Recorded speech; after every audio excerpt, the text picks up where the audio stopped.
was identified as mentally retarded, put back from the 5th grade into the 4th grade, and stayed in that category until I got out of high school. I don't have any college training, but I met a high school teacher who one day changed my life. I was waiting on another student, and when he came in, he said to me, "Young man, go to the board and write what I'm about to tell you." And I said, I can't do that, sir. He said, "Why not?" I said, "I'm not one of your students." He said, "It doesn't matter. Follow my directions now." I said, "I can't do that, sir." He said, "Why not?" I said, "Because I'm educable mentally retarded." And he came from behind his desk and he looked at me. He said, "Don't ever say that again. Someone's opinion of you does not have to become your reality." And as he talked, my heart began to beat fast. Tears began to run down my eyes, and I was in the back just listening to him, because the speech he was giving, that speech was for me.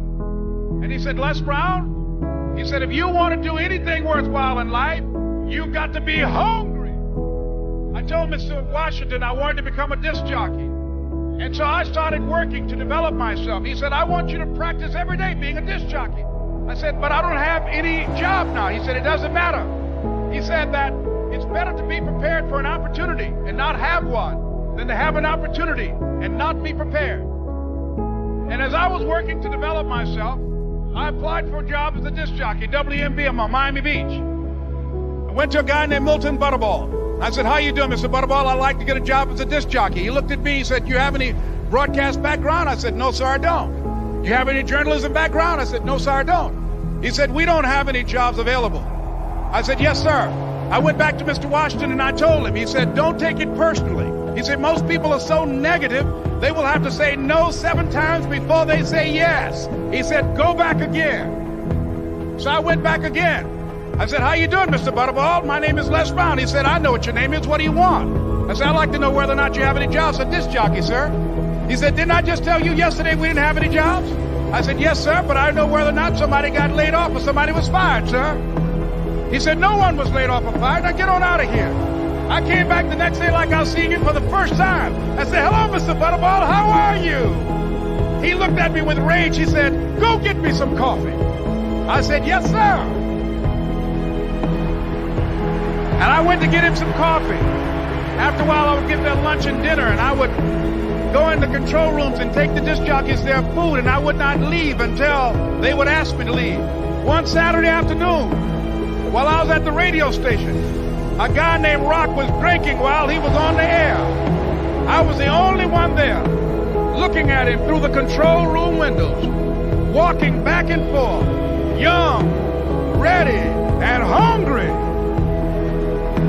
Pretty soon the phone rang, and it was the general manager. And I answered the phone. I said, "Hello?" He said, "Les, this is Mr. Klein." I said, "I know." He said, "Rock can't finish his program." I said, "I know." He said, "Would you call one of the other DJs in?" I said, "Yes, sir." I hung the phone up. I said, "Now he must think I'm crazy." I called my mom and my girlfriend Cassandra. I said, "Y'all turn up the radio and come out on the front porch. I'm about to come on the air."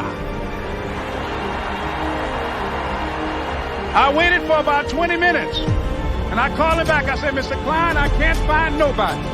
He said, "Young boy, do you know how to work the controls?" I said, "Yes, sir." He said, "Go in there and don't say nothing here." I said, "Yes, sir." I couldn't wait to get behind those controls. I put on an old Stevie Wonder record called Fingertips.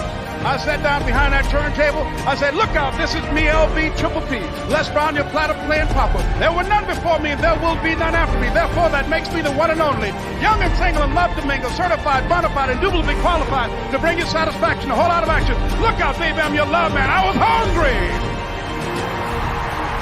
I was hungry. You gotta be hungry. Begin to know that you have greatness within you.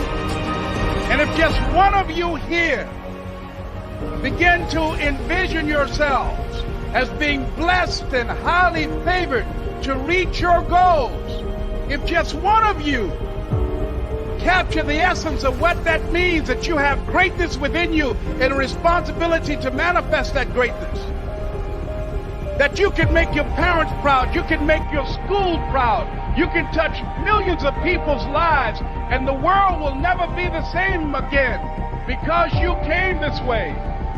It was hard, ladies and gentlemen, coming to speak to people. And I was facing financial difficulties in my own life. I was behind on my bills and my dreams, and I'm saying to them, you can live your dream. It was hard, ladies and gentlemen. It was very difficult to pick myself up each day believing that I could do it. There were times that I doubted myself. I used to ask myself, can I do this? And something said within me, you're the one. Don't give up on your dream. By continuing to push forward, by continuing to run toward my dream, and one day I would have my own talk show. It's a long shot, ladies and gentlemen, from Liberty City, an abandoned building on a floor, never knowing my mother or father. It's a long shot. Being here with you today in this dome in Atlanta, it's a long shot. No college training, labeled educable, mentally retarded, but I kept running toward my